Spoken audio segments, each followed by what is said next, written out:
বিসমিল্লাহির রহমানির রহিম। প্রিয় দেশবাসী, শিশু, কিশোর কিশোরী, তরুণ তরুণী, ছাত্রছাত্রী, বয়স্ক, বৃদ্ধ, নারী পুরুষ সবাইকে আমার সালাম জানাচ্ছি। আসসালামু আলাইকুম। আজ 5ই অগস্ট, জুলাই গণ অভ্যুত্থান দিবস। বাংলাদেশের ইতিহাসের এক অবিস্মরণীয় দিন। 1 বছর আগে এই দিনে জুলাই গণ অভ্যুত্থান পূর্ণতা পায়। দীর্ঘদিনের ফ্যাসিবাদী শাসন থেকে মুক্ত হয় প্রিয় স্বদেশ। গত বছরের জুনে আদালতের একটি রায়ে সরকারি চাকরিতে কোটা পুনর্বহাল হলে দেশের তরুণ শিক্ষার্থী সমাজ বিক্ষুব্ধ হয়ে ওঠে। তাদের এই ক্ষোভ দাবানলে পরিণত হয় স্বৈরাচারের তুচ্ছতাচ্ছিল্যে, দমন পীড়নে, নির্বিচারে গুলিবর্ষণ, নির্মম হত্যাযজ্ঞের কারণে। স্বৈরাচারী শাসকের নির্দেশে পরিচালিত হত্যাযজ্ঞের সামনে নির্ভীক চিত্তে দাঁড়িয়েছিল এদেশের ছাত্র, শ্রমিক, জনতা। তাদের সম্মুখভাগে ছিলেন আমাদের অদম্য নারীরা। দেশকে স্বৈরাচার মুক্ত করতে অকাতরে জীবন উৎসর্গ করেছেন তাঁরা। আজকের দিনে আমি জাতির সূর্য সন্তান জুলাই শহীদদের গভীর শ্রদ্ধার সঙ্গে স্মরণ করছি। জুলাইয়ে যারা আহত হয়েছেন, চিরতরে পঙ্গু হয়েছেন, দৃষ্টি হারিয়েছেন, জাতির পক্ষ থেকে আমি তাদের প্রতি শ্রদ্ধা ও কৃতজ্ঞতা জানাচ্ছি। প্রিয় দেশবাসী, গত 1 বছরে আমরা অনেক সংকট ও সম্ভাবনার মধ্য দিয়ে পার করেছি। অনেক ঘটনা, দুর্ঘটনা আমাদের গভীরভাবে বেদনাহত করেছে। সর্বশেষ মাইলস্টোন কলেজে বিমান বিধ্বস্ত হয়ে ঝরে গেছে আমাদের কোমলমতি শিশুসহ বেশ কিছু মানুষের প্রাণ। আগুনে পুড়ে আহত হয়েছেন অনেকেই। এই ঘটনা আমাদের সবাইকে শোকস্তব্ধ করে দিয়েছে। এই দুর্ঘটনায় নিহতদের আত্মার শান্তি কামনা করছি। যারা এখনো হাসপাতালে চিকিৎসাধীন, তাদের দ্রুত আরোগ্য কামনা করছি। এই ভয়াবহ দুর্ঘটনার পর সিঙ্গাপুর, চীন, ভারত সহ কয়েকটি দেশের যে সকল চিকিৎসক এবং নার্স আহতদের সেবায় অক্লান্ত পরিশ্রম করেছেন, তাদের প্রতি কৃতজ্ঞতা জানাচ্ছি। যারা রক্ত দিয়ে আহতদের পাশে দাঁড়িয়েছেন, কৃতজ্ঞতা জানাচ্ছি তাদের প্রতিও। প্রিয় দেশবাসী, জুলাই অভ্যুত্থানের পর আমরা অনেক দূর পথ অতিক্রম করে এসেছি। আমাদের জাতীয় জীবনে শান্তি শৃঙ্খলা ফিরে এসছে, অর্থনীতিতে গতিশীলতা এসছে, সংকট দূর হয়েছে। মাত্র কয়েকদিন আগে যুক্তরাষ্ট্রের সঙ্গে আমরা সফলতার সঙ্গে শুল্ক আলোচনা সমাপ্ত করেছি। এর ফলে আমাদের অর্থনীতির সম্ভাবনা বহুগুণ বেড়ে গিয়েছে। যখন 1 বছর আগে আমাদের অন্তর্বর্তীকালীন সরকার 16 বছর ব্যাপী একটানা ধ্বংসযজ্ঞ এবং লুটপাটে বিধ্বস্ত এক অর্থনীতির দায়িত্ব নিয়েছিলাম, তখন কারোরই মনে হচ্ছিল না এই বিধ্বস্ত অর্থনীতিকে আবার সহজে চালু করা যাবে। মাত্র 1 বছরের মধ্যে আমরা এতদূর রাস্তা অতিক্রম করতে পারবো, এটা চিন্তাই করা যায়নি। অর্থনীতি ঘুরে দাঁড়িয়েছে, এখন দ্রুত গতিতে এগিয়ে যাবার পালা। আমরা এখন অন্তর্বর্তী সরকার থেকে একটি নির্বাচিত সরকারের হাতে রাষ্ট্র পরিচালনার দায়িত্ব তুলে দেওয়ার দিকে অগ্রসর হচ্ছি।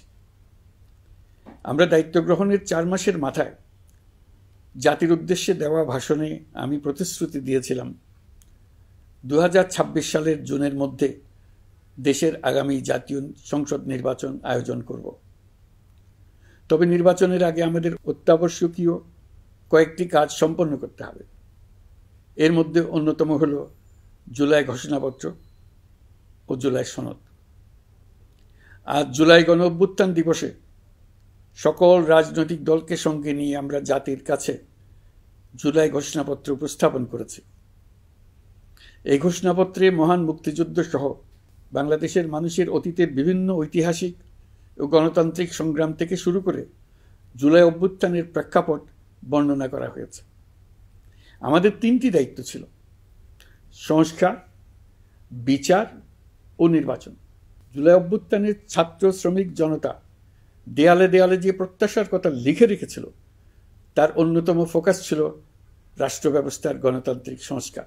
সেই লক্ষ্যে আমরা বেশ কয়েকটি সংস্কার কমিশন গঠন করেছিলাম। তাদের মধ্যে প্রধান প্রধান সংস্কার কমিশনগুলো যে সুপারিশ পেশ করেছে সেগুলোর মধ্যে স্বল্প সময়ের মধ্যে আশু বাস্তবায়নযোগ্য বহু সংস্কার আমরা ইতিমধ্যে সম্পন্ন করেছি। এই সংস্কারগুলোর মাধ্যমে অর্থনৈতিক খাত, বিচার ব্যবস্থা ও জনপ্রশাসনে গতিশীলতা আসবে, স্বচ্ছতা ও জবাবদিহিতা বহুলাংশে বৃদ্ধি পাবে, দুর্নীতি, অনিয়ম ও হয়রানি হ্রাস পাবে। দীর্ঘমেয়াদী সংস্কার কাজ বাস্তবায়নের লক্ষ্যে আমরা জাতীয় ঐকমত্য কমিশন গঠন করেছিলাম। এই কমিশনে 30টিরও অধিক রাজনৈতিক দল ও জোট স্বতঃস্ফূর্তভাবে অংশগ্রহণ করেছে, তাদের মতামত দিয়েছে। প্রাথমিক পর্যায়ে ঐকমত্য কমিশন 166টি সুপারিশ নিয়ে 30টির বেশি রাজনৈতিক দলের সঙ্গে প্রায় 2 মাস ধরে দলগত ও জোটগতভাবে আলোচনা করেছিল। এই প্রক্রিয়ায় যেসব বিষয়ে রাজনৈতিক দলগুলোর মধ্যে ঐকমত্য প্রতিষ্ঠিত হয়েছিল সেগুলো বাদ দিয়ে কমিশনের পক্ষ থেকে 19টি মৌলিক সংস্কারের বিষয় চিহ্নিত করা হয়। দ্বিতীয় পর্যায়ে 23 দিন ধরে আলোচনা শেষে 19টি বিষয়ের বেশিরভাগ ক্ষেত্রেই ঐকমত্য প্রতিষ্ঠা করা সম্ভব হয়েছে, যদিও কয়েকটি ক্ষেত্রে কিছু কিছু রাজনৈতিক দলের নোট অফ ডিসেন্ট রয়েছে। সংস্কারের ক্ষেত্রে আমরা আমাদের লক্ষ্যে পৌঁছাতে পেরেছি। ঐকমত্য কমিশনের পরিচালনায় দেশের সকল রাজনৈতিক দল মিলে দীর্ঘদিন ধরে প্রতিনিয়ত আলাপ আলোচনার ভিত্তিতে জুলাই সনদ চূড়ান্ত হওয়ার পর্যায়ে এসছে। জুলাই সনদ একটি ঐতিহাসিক অর্জন। এটা শুধু আমাদের রাজনৈতিক ইতিহাসে নয়, বৃহত্তর পরিমণ্ডলের রাজনৈতিক ইতিহাসেও স্মরণীয় হয়ে থাকবে। দলিল তো স্মরণীয় হয়ে থাকবেই, এটা রচনার প্রক্রিয়াও স্মরণীয় হয়ে থাকবে। এই দলিল প্রণয়নের জন্য আমি সকল রাজনৈতিক দলের নেতৃবৃন্দকে এবং ঐকমত্য কমিশনের সদস্যবৃন্দকে, বিশেষ করে এই উদ্যোগের নেতৃত্বদানকারী প্রফেসর আলী রিয়াজকে জাতির পক্ষ থেকে অশেষ কৃতজ্ঞতা ও ধন্যবাদ জানাচ্ছি। রাজনৈতিক দলের প্রতিনিধিরা অত্যন্ত সৌহার্দ্যপূর্ণ পরিবেশে আলোচনায় অংশ নিয়েছেন। মতপার্থক্য থাকা সত্ত্বেও সকল রাজনৈতিক দলের মধ্যে ঐকমত্য তৈরির চেষ্টা ছিল। আমরা আশা করছি এই ঐকমত্যের ভিত্তিতে অচিরে রাজনৈতিক দলগুলি জুলাই সনদে স্বাক্ষর করবে এবং এর বাস্তবায়নেও ঐকমত্যে পৌঁছাবে। জুলাই সনদ বাংলাদেশে সুষ্ঠুভাবে ক্ষমতা হস্তান্তর, জবাবদিহিমূলক রাষ্ট্রীয় প্রতিষ্ঠানগুলোর স্বাধীনতা ও সক্ষমতা, নাগরিক অধিকারের সত্যিকারের বাস্তবায়ন, রাষ্ট্রীয় সম্পদ ও সামর্থ্যের ব্যবস্থাপনা নিশ্চিত করবে। আমাদেরকে নিশ্চিত করতে হবে ভবিষ্যতের কোনো সরকারই যেন আর ফ্যাসিস্ট হয়ে উঠতে না পারে। রাষ্ট্রকে এমনভাবে মেরামত করতে হবে যাতে কখনো কোথাও ফ্যাসিবাদের লক্ষণ পাওয়া গেলেই সেটিকে যেন তাৎক্ষণিকভাবে সেখানেই নির্মূল করা যায়, আর যেন 16 বছরের জন্য অপেক্ষা করতে না হয়, বহু মানুষকে প্রাণ দিতে না হয়, আমাদের যেন আরেকটি গণ অভ্যুত্থানের প্রয়োজন না হয়। জুলাই আগস্টের মানবতা বিরোধী অপরাধ মামলায় বিচার কাজ দৃঢ়ভাবে এগিয়ে চলেছে। বিচারের আনুষ্ঠানিক শুনানি পর্বও শুরু হয়েছে। ইতিহাসের নির্মম হত্যাযজ্ঞে যারা জড়িত তাদের বিচার এদেশের মাটিতে হবেই। বিচার প্রক্রিয়া ও এর ফলাফল ক্রমান্বয়ে মানুষের কাছে প্রকাশিত হতে থাকবে। বিচারের পুরো প্রক্রিয়া দেশবাসীর কাছে স্বচ্ছ ও দৃশ্যমান রাখা হচ্ছে। এবার আমাদের সর্বশেষ দায়িত্ব পালনের পালা, নির্বাচন অনুষ্ঠান। আজ এই মহান দিবসে আপনাদের সামনে এই বক্তব্য রাখার পর থেকেই আমরা আমাদের সর্বশেষ এবং সবচাইতে গুরুত্বপূর্ণ অধ্যায়ে প্রবেশ করব। আমরা এবার একটা নির্বাচিত সরকারের কাছে দায়িত্ব হস্তান্তরের প্রক্রিয়া শুরু করব। অন্তর্বর্তী সরকারের পক্ষ থেকে আমি প্রধান নির্বাচন কমিশনারের কাছে চিঠি পাঠাব যেন নির্বাচন কমিশন আগামী রমজানের আগে 2026 সালের ফেব্রুয়ারি মাসে জাতীয় নির্বাচন অনুষ্ঠানের আয়োজন করেন। আপনারা সকলেই দোয়া করবেন যেন সুন্দরভাবে নির্বাচন অনুষ্ঠান করে এদেশের সকল নাগরিক একটি নতুন বাংলাদেশ গড়ার কাজে সফলভাবে এগিয়ে যেতে পারে।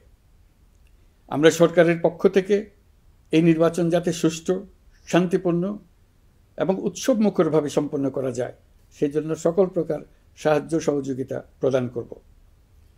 এবারের নির্বাচন যেন আনন্দ উৎসবের দিক থেকে, শান্তি শৃঙ্খলার দিক থেকে, ভোটার উপস্থিতির দিক থেকে সৌহার্দ্য ও আন্তরিকতার দিক থেকে দেশের ইতিহাসে স্মরণীয় হয়ে থাকে। সেই জন্য সকল আয়োজন সম্পন্ন করতে আগামীকাল থেকে আমরা সকলেই মানসিক প্রস্তুতি ও প্রাতিষ্ঠানিক আয়োজন শুরু করব।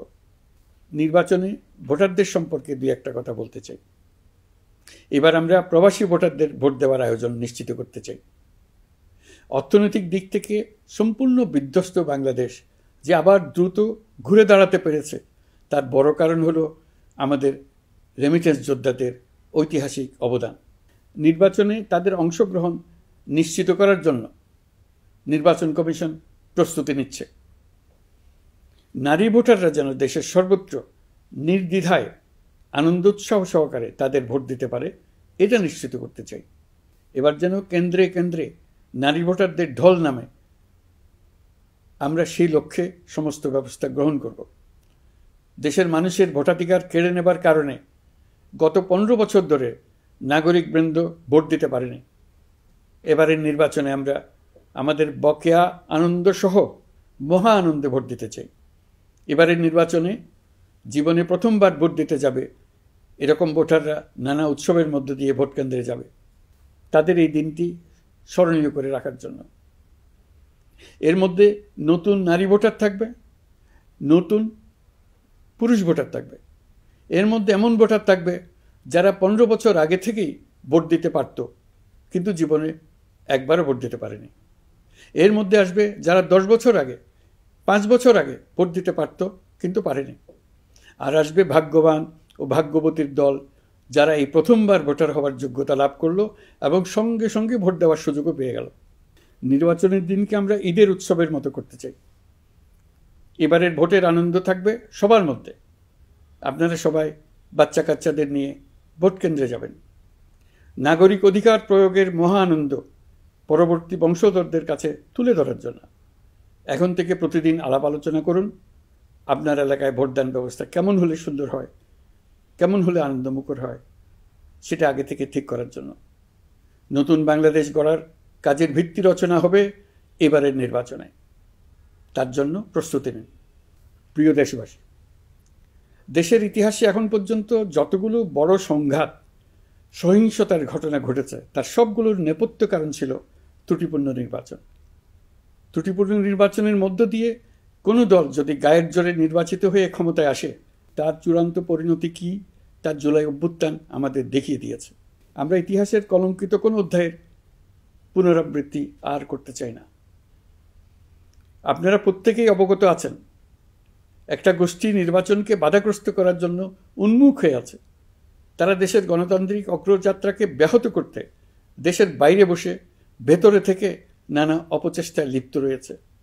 আমাদেরকে অবশ্যই খেয়াল রাখতে হবে তারা যেন নির্বাচনকে সংঘাতময় করে তোলার কোনো রকমের সুযোগ না পায়। মাথায় রাখবেন, পরাজিত শক্তি নির্বাচনের আগ পর্যন্ত বারবার মাথাচাড়া দিয়ে ওঠার চেষ্টা করবে, কিন্তু একটি অবাধ, সুষ্ঠু, নিরপেক্ষ নির্বাচন সফলভাবে আয়োজন করা গেলে অপশক্তির পরাজয় চূড়ান্ত হবে। নির্বাচন সংক্রান্ত বিষয়ে প্রতিনিয়ত পরামর্শ নেওয়ার জন্য আমরা প্রযুক্তির সাহায্য নেব। এই জন্য একটি অ্যাপ তৈরির উদ্যোগ নিচ্ছি। দ্রুত এই অ্যাপটি চালু হবে।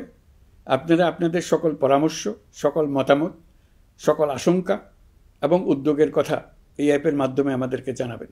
আমরা তা যথাযথ কর্তৃপক্ষকে জানিয়ে দেব, সমস্যা সমাধানের জন্য ব্যবস্থা নেব। রাজনৈতিক দলগুলোর প্রতি আমার আহ্বান থাকবে, আপনাদের নির্বাচনী ইশতেহারে, আপনাদের প্রতিশ্রুতি, প্রতিজ্ঞা, পরিকল্পনায় কোনো কিছুতেই যেন তরুণরা বাদ না পড়ে, নারীরা বাদ না পড়ে।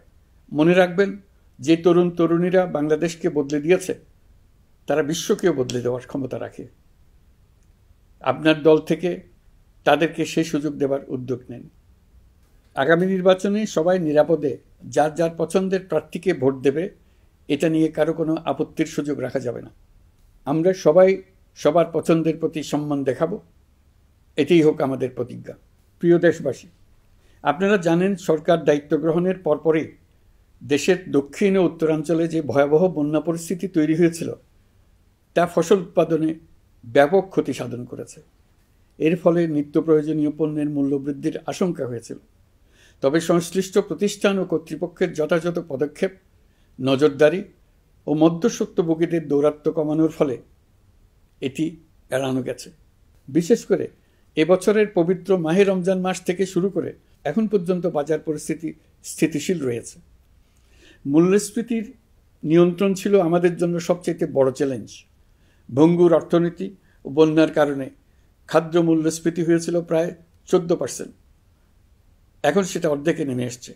আমরা আশা করছি ডিসেম্বরের মধ্যে এটা 6% নেমে আসবে। এই জুন মাসে দেশের সার্বিক মূল্যস্ফীতি কমে 8.48% হয়েছে, যা বিগত 35 মাসের মধ্যে সর্বনিম্ন।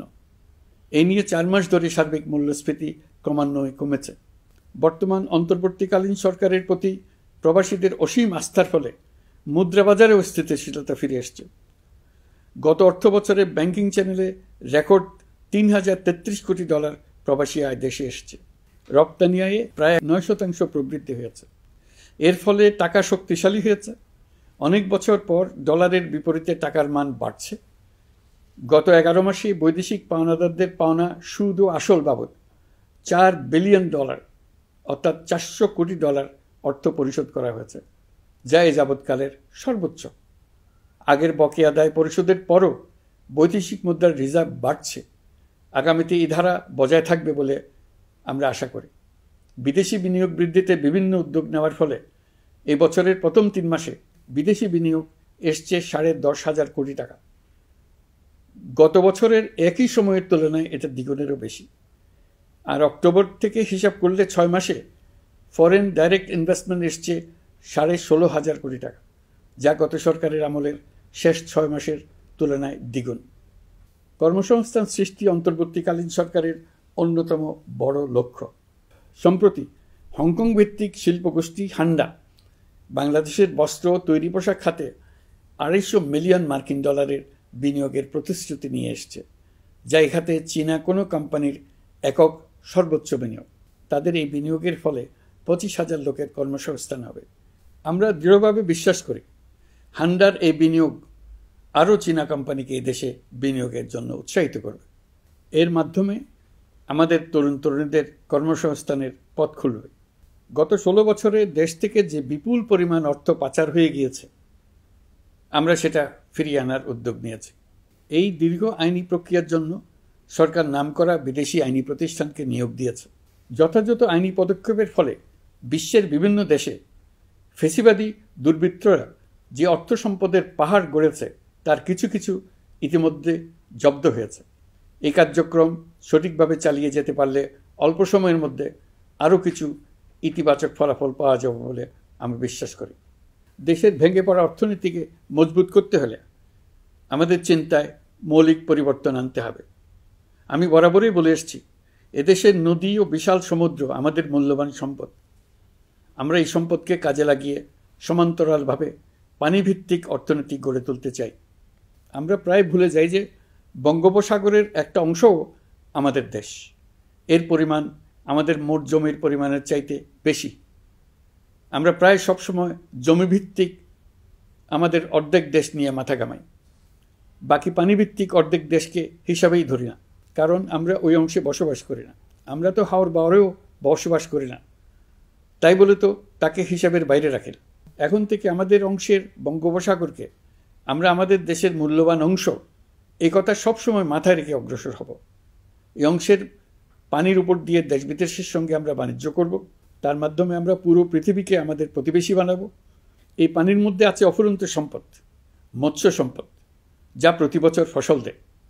এই পানির নিচে আছে অফুরন্ত গ্যাস। এর সব কিছুকে নিয়েই প্রতিনিয়ত আমাদের চিন্তাভাবনাকে চালিত করতে হবে। বর্তমান সরকার চট্টগ্রাম বন্দর ব্যবস্থাপনাকে নতুন করে সাজানোর উদ্যোগ নিয়েছে। সরকার সম্প্রতি বাংলাদেশ নৌবাহিনী পরিচালিত ড্রাই ডক লিমিটেডকে নিউ মেরিন টার্মিনাল কন্টেইনার হ্যান্ডলিংয়ের দায়িত্ব দিয়েছে। তারা কাজ শুরু করা মাত্রই কিছু ইতিবাচক পরিবর্তন এসছে। প্রথম 2 সপ্তাহে দেখা গেছে আগের তুলনায় প্রতিদিন গড়ে 225টি বেশি কন্টেইনার হ্যান্ডলিং হচ্ছে। এই বন্দরকে আধুনিকভাবে গড়ে তোলা গেলে তা শুধু বাংলাদেশের অর্থনীতিতেই ভূমিকা রাখবে না, নেপাল, ভুটান সহ পার্শ্ববর্তী অঞ্চলের অর্থনীতিতে ইতিবাচক ভূমিকা রাখতে সক্ষম হবে। বিনিময়ে তারাও উপকৃত হবে, আমরাও উপকৃত হব। আমাদের উপকূল অঞ্চল অফুরন্ত সম্ভাবনার আধার। কুমিরা থেকে টেকনাফ পর্যন্ত নানা বন্দরের কর্মচাঞ্চল্যে সমগ্র উপকূল অঞ্চলকে দক্ষিণ এশিয়ার একটি গুরুত্বপূর্ণ অর্থনৈতিক প্রাণকেন্দ্র হিসেবে প্রতিষ্ঠা করবে। এই পুরো অঞ্চলে অনেকগুলো শিল্পাঞ্চল গড়ে উঠবে শুধু সমুদ্রের সান্নিধ্য এবং তার ব্যবহারের দক্ষতার কারণে। সমুদ্র উপকূলীয় অঞ্চলের সম্পদ ও পরিবেশের টেকসই ব্যবহার নিশ্চিত করতে আমাদের বন্ধু দেশগুলোর সঙ্গে আলোচনা শুরু করেছি। তারা উৎসাহ সহকারে সাড়া দিয়েছেন। গভীর সমুদ্রকে আমরা এখনও আমাদের কল্যাণে কাজে লাগাতে পারিনি। একে কেন্দ্র করে আমরা মাছ পালন, আহরণ ও প্রক্রিয়াজাতকরণের শিল্প গড়ে তুলতে কাজ শুরু করেছি। এতে করে লক্ষ লক্ষ মানুষের কর্মসংস্থান হবে, আমাদের অর্থনীতি নতুন শক্তিতে বলীয়ান হবে। প্রিয় দেশবাসী, প্রবাসী বাংলাদেশিদের জন্য ভিসা সংক্রান্ত জটিলতা দূর করতে আমরা গভীরভাবে কাজ করে যাচ্ছি। বাংলাদেশি নাগরিকদের জন্য আরব আমিরাত পুনরায় ভিসা চালু করেছে। মালয়েশিয়া কর্তৃপক্ষ বাংলাদেশি কর্মীদের জন্য প্রথমবারের মতো মাল্টিপল এন্ট্রি ভিসা চালু করেছে। অন্যান্য দেশের সঙ্গেও ভিসা জটিলতা কীভাবে কমিয়ে আনা যায় এ নিয়ে আমরা কাজ করে যাচ্ছি। আগামী 5 বছরে জাপানে অন্তত 1 লক্ষ বাংলাদেশি তরুণদের পাঠানোর প্রস্তুতি শুরু করেছে। তরুণদের সেখানে পাঠানোর জন্য বিশেষ প্রশিক্ষণ, অন্যান্য ব্যবস্থাও আমরা নিতে শুরু করেছি। এর পাশাপাশি আমরা ইতালি, দক্ষিণ কোরিয়া, সার্বিয়া সহ বিভিন্ন দেশে দক্ষ কর্মীদের পাঠানোর উদ্যোগ নিয়েছি। সৌদি আরব, জর্ডান, ওমান সহ বিভিন্ন দেশে নথিপত্রের কারণে যে প্রবাসীরা ইরেগুলার হয়ে গিয়েছিলেন তাদেরকে রেগুলারাইজ করার জন্য ব্যবস্থা নিয়েছে। আমরা বিভিন্ন দেশের সঙ্গে বিদ্যমান চুক্তিগুলোকে পর্যালোচনা করে দেখছি যাতে আমাদের প্রবাসী ভাই বোনদের জন্য সেগুলো স্বস্তিদায়ক হয়। দেশে এবং দেশের বাইরে বাংলাদেশের নাগরিকরা যে যেখানে অবস্থান করছে তারা যাতে সব ধরনের নাগরিক সুবিধা পান, আমরা সেই বিষয়ে উদ্যোগ নিয়েছি। চলতি বছর আমাদের নানা উদ্যোগের ফলে প্রায় 87,000 বাংলাদেশি সুষ্ঠুভাবে হজ পালন করতে পেরেছেন। হজের ব্যয়ও অন্যান্য বছরের তুলনায় আমরা কমিয়ে আনতে পেরেছি। হাজিরা যাতে নির্বিঘ্নে হজ সম্পন্ন করতে পারে সেজন্য লাব্বায়েক নামে অ্যাপ চালু করেছে, যার মাধ্যমে ঘরে বসেই হাজিদের আত্মীয় স্বজন, পরিবার পরিজন তাদের অবস্থান প্রতি মুহূর্তে জানতে পেরেছেন। এই বছর দক্ষিণ এশিয়ার অন্যান্য দেশগুলোতেও আমাদের হজ ব্যবস্থাপনা প্রশংসিত হয়েছে। আগামী বছরের হজ ব্যবস্থাপনা যেন আরও নির্বিঘ্নে সম্পন্ন করা যায় সেজন্য মন্ত্রণালয় এখন থেকেই প্রস্তুতি নিতে শুরু করেছে। প্রিয় দেশবাসী, জুলাই গণঅভ্যুত্থানে তরুণ শিক্ষার্থীদের পাশে ঢাল হয়ে দাঁড়িয়েছিলেন আমাদের বাবা মা ও শিক্ষকরা। আমাদের বাবা মায়েরা তাদের সন্তানকে বহু কষ্টে বড় করে বিশ্ববিদ্যালয়ে পাঠায়। লেখাপড়া শেষ করে অনেক ছাত্র অসুস্থ হয়ে বের হয়। এর কারণ আবাসিক হলের নোংরা পরিবেশ, খাবারের নিম্নমান, তার উপর দলীয় সন্ত্রাসীদের দমনপীড়ন। বিশ্ববিদ্যালয়ে পড়াশোনার পরিবর্তে প্রতিদিন শিক্ষার্থীদের জোর করে রাজনৈতিক দলের প্রোগ্রামে নিয়ে যাওয়া হতো। প্রশাসন ও শিক্ষকরা সবই জানতেন, অথচ কেউ এটি থামাতে পারেননি, চেষ্টাও করেননি। কারণ শিক্ষকদের একটি বড় অংশ প্রমোশনের জন্য, সুবিধার জন্য দলীয় রাজনীতিতে জড়িত ছিলেন, নিপীড়কের ভূমিকায় ছিলেন। প্রতিটি বিশ্ববিদ্যালয়ের আবাসিক হলগুলোতে দলীয় সন্ত্রাসীদের নিয়ন্ত্রণ আর অমানসিক নির্যাতন চলত। সেখানে গড়ে তোলা হয়েছিল টর্চার সেল। অন্তর্বর্তী সরকার প্রতিশ্রুতিবদ্ধ যে আমরা আর কখনো শিক্ষা প্রতিষ্ঠানগুলোকে এমন কোনো রাজনীতি দ্বারা কলুষিত হতে দেব না যা পড়াশোনার পরিবেশ নষ্ট করে, তরুণদের জীবন ধ্বংস করে। বাবা মায়েদের যেন সন্তানকে বিশ্ববিদ্যালয়ে পড়তে পাঠিয়ে আর কখনো শঙ্কায় থাকতে না হয়। বর্তমান সরকার দায়িত্ব গ্রহণের পরপরই শিক্ষা ব্যবস্থার উন্নতির জন্য ধারাবাহিকভাবে পরামর্শ কমিটির সঙ্গে বৈঠক করেছে, বিভিন্ন উদ্যোগ হাতে নিয়েছে।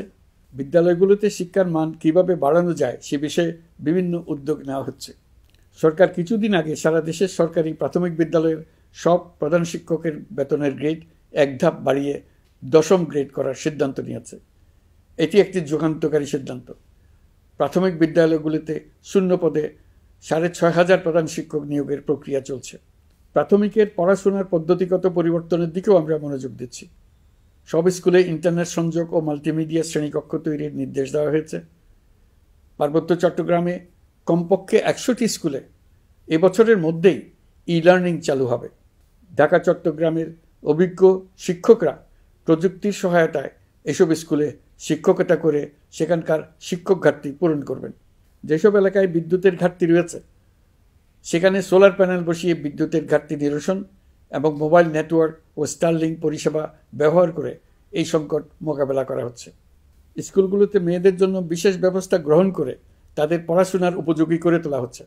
স্কুলের অবকাঠামোকে নারীবান্ধব করে তুলতে স্কুল ভবন নির্মাণের সময় কমিটিতে নারী স্থপতি রাখার নিয়ম করা হয়েছে। আমাদের লক্ষ্য হলো স্কুল ভবনের ডিজাইন থেকে শুরু করে পড়াশোনার পরিবেশ চিন্তাভাবনায় মেয়েদেরকে বিশেষভাবে গুরুত্ব দেওয়া, যাতে তারা ব্যক্তিগত নিরাপত্তা ও স্বাস্থ্যের দিক থেকে স্বস্তিদায়ক পরিবেশে পড়াশোনা করতে পারে। প্রিয় দেশবাসী, জুলাই গণ অভ্যুত্থানে শহীদ ও আহত যোদ্ধাদের জন্য আমরা নিরলসভাবে কাজ করে যাচ্ছি।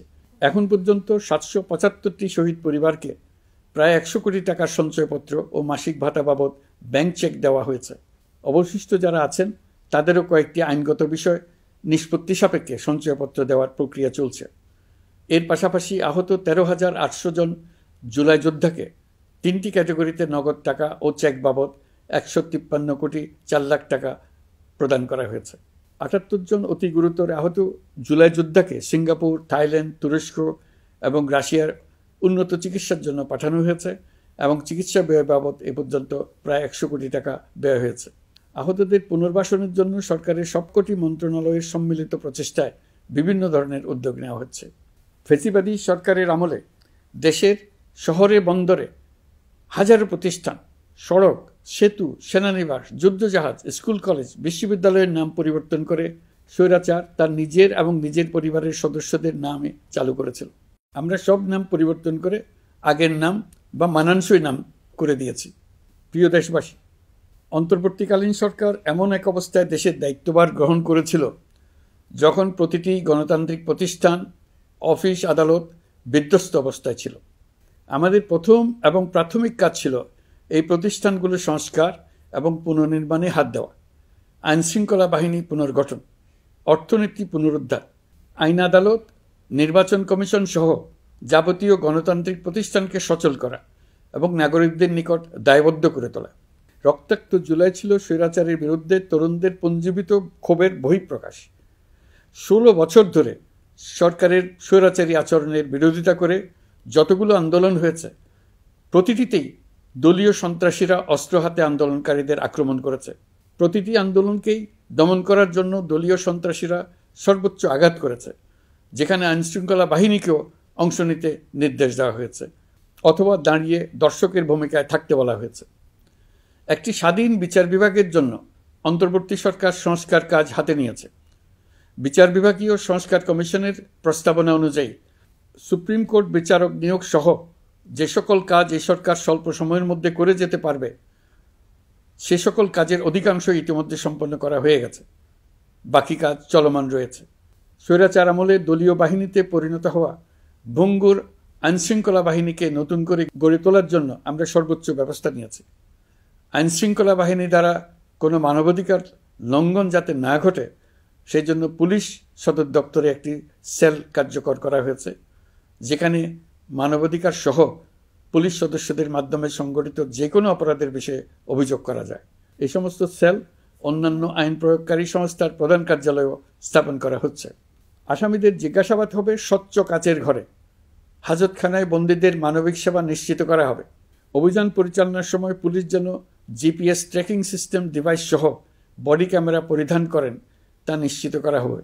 পুলিশ যেন আর কখনোই কোনো আন্দোলন দমনে প্রাণঘাতী অস্ত্র ব্যবহার করতে না পারে, সেই ব্যবস্থা নেওয়া হয়েছে। বেআইনি সমাবেশে বল প্রয়োগের ক্ষেত্রে জাতিসংঘের স্বীকৃত 5টি ধাপ অনুযায়ী পুলিশ সদস্যদের প্রশিক্ষণ দেওয়া হচ্ছে। সব মিলিয়ে স্বরাষ্ট্র মন্ত্রণালয়ের পুলিশ সংস্কার কমিশনের প্রস্তাব অনুযায়ী 16টি সংস্কার কাজ সম্পন্ন হয়েছে। আরও 43টি সংস্কার কাজ সমাপ্ত হওয়ার পথে। দেওয়ানি আইন, নারী ও শিশু নির্যাতন দমন আইন সহ বিভিন্ন আইনগত সংস্কার সম্পন্ন হয়েছে। সম্প্রতি সরকার ফৌজদারি কার্যবিধি সংশোধন অধ্যাদেশ 2025 অনুমোদন করেছে। এর ফলে এখন থেকে কোনো ব্যক্তিকে আটকের পর 12 ঘন্টার মধ্যে যত দ্রুত সম্ভব পরিবারকে জানাতে হবে। আটককৃত ব্যক্তিকে আইনজীবীর সঙ্গে সাক্ষাতের সুযোগ দিতে হবে। গ্রেপ্তারকৃত ব্যক্তি রিমান্ডের পর অসুস্থ বা আহত হলে তাকে ডাক্তার কর্তৃক পরীক্ষা করতে হবে এবং আঘাতের কারণ নিশ্চিত হতে হবে। তার প্রয়োজনীয় চিকিৎসা দিতে হবে। এক্ষেত্রে পুলিশের দায় থাকলে আইনি ব্যবস্থা নেওয়ার বিধান যুক্ত করা হয়েছে। এই আইনের ফলে গ্রেফতার ও আটক নিয়ে মানুষের হয়রানি অনেক কমে আসবে, পুলিশের জবাবদিহিতা বাড়বে এবং বিচারের কাজ দ্রুততর হবে। পুলিশ সংস্কার কমিশনের সুপারিশ ছিল কোনো ব্যক্তি থানায় জিডি করতে গেলে অবশ্যই তা গ্রহণ করতে হবে। জিডি গ্রহণ করা ছাড়া থানা থেকে কোনো ব্যক্তিকে ফিরিয়ে দেওয়া যাবে না। এই সুপারিশের ভিত্তিতে সরকার সিদ্ধান্ত নিয়েছে দেশের সব থানায় অনলাইনে জিডি করা যাবে। এখন থানায় জিডি না নেওয়ার আর কোনো অভিযোগ থাকবে না। গণতান্ত্রিক চর্চার অন্যতম প্রধান শর্ত গণমাধ্যমের স্বাধীনতা। অতীত ইতিহাসের দিকে তাকালে দেখা যায় মুক্ত সাংবাদিকতার ক্ষেত্রে প্রথম এবং সবচেয়ে বড় বাধা হিসেবে কাজ করেছে সরকার। অন্তর্বর্তী সরকার এইসব বাধা অপসারণে বিভিন্ন উদ্যোগ নিয়েছে। আমরা সমালোচনাকে উন্মুক্ত করে দিয়েছি। যে কেউ চাইলেই যে কোনো মাধ্যমে, সেটা মূলধারার গণমাধ্যম হোক কিংবা সামাজিক যোগাযোগ মাধ্যমেই হোক, সরকারের সমালোচনা করতে পারছেন। এমনকি রাষ্ট্রীয় গণমাধ্যমেও সরকারের সমালোচনা করা যাচ্ছে। নিকট অতীতে যা ছিল অকল্পনীয়। সাংবাদিকদের জবাবদিহিতা নিশ্চিত করার জন্য সরকার ইতিমধ্যে প্রেস কাউন্সিল পুনর্গঠন করেছে। আপনারা জানেন, সামাজিক যোগাযোগ মাধ্যমে প্রতিদিন বিপুল পরিমাণ গুজব ও অপতথ্য ছড়িয়ে পড়ছে। দেশকে অস্থিতিশীল করতে হাতিয়ারে পরিণত হয়েছে গুজব। অপতথ্য মোকাবেলা করার জন্য সাংবাদিকদের সক্ষমতা বাড়াতে বিভিন্ন ধরনের প্রশিক্ষণের ব্যবস্থা নেওয়া হচ্ছে। স্বৈরাচারী সরকার আমলে সাংবাদিকতার ক্ষেত্রে বড় বাধা ছিল ডিজিটাল নিরাপত্তা আইন, যা পরে সাইবার নিরাপত্তা আইন রূপে আবির্ভূত হয়েছিল। আমরা এই আইনটি বাতিল করেছি। এই আইনের অধীনে সাংবাদিকদের বিরুদ্ধে করা সব মামলা বাতিল করা হয়েছে। সংবাদ মাধ্যমের স্বাধীনতা নিশ্চিতকরণে এটি একটি বড় অগ্রগতি। নতুন যে আইন প্রণীত হয়েছে তাতে আগের আইনের নিবর্তনমূলক 9টি ধারা বাদ দেওয়া হয়েছে। আগের আইনের আওতায় করা 95% মামলায় এসব ধারায়। আমরা বিশ্বাস করি নতুন আইন প্রণয়নের পর সাংবাদিকদের আইনি হয়রানি বন্ধ হবে।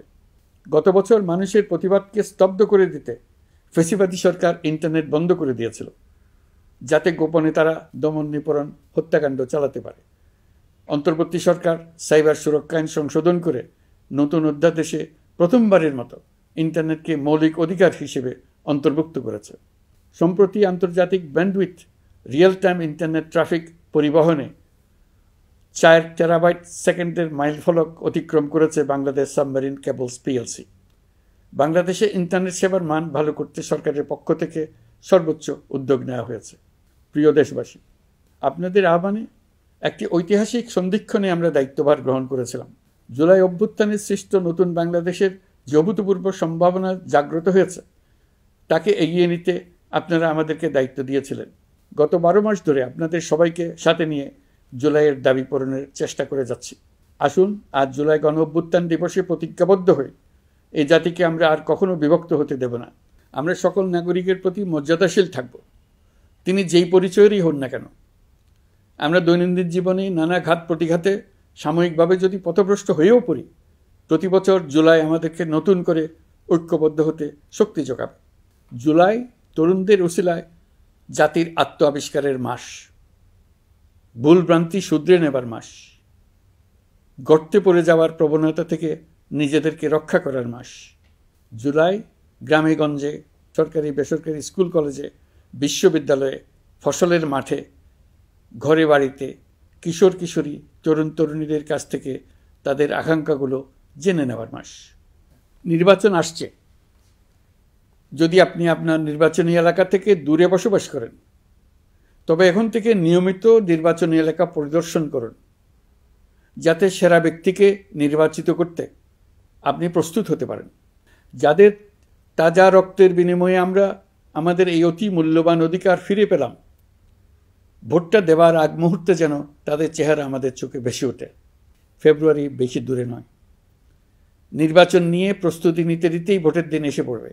বহু বছর আমরা কেউ ভোট দিতে পারিনি। এবার আমরা সবাই ভোট দেব, কেউ বাদ যাবে না। সবাই যেন বলতে পারি, নতুন বাংলাদেশ গড়ার পথে দেশকে রওনা করার জন্য আমি আমার ভোটটা দিয়েছিলাম। আমার ভোটেই দেশটা সে পথে রওনা হতে পেরেছিল। জুলাই গণ অভ্যুত্থান দিবসে সকল নাগরিকের কাছে আমার আহ্বান, আসুন নতুন বাংলাদেশ গড়ার প্রথম বড় পরীক্ষায় সফলভাবে উত্তীর্ণ হই। মহান আল্লাহ আমাদের সহায় হন। আল্লাহ হাফেজ।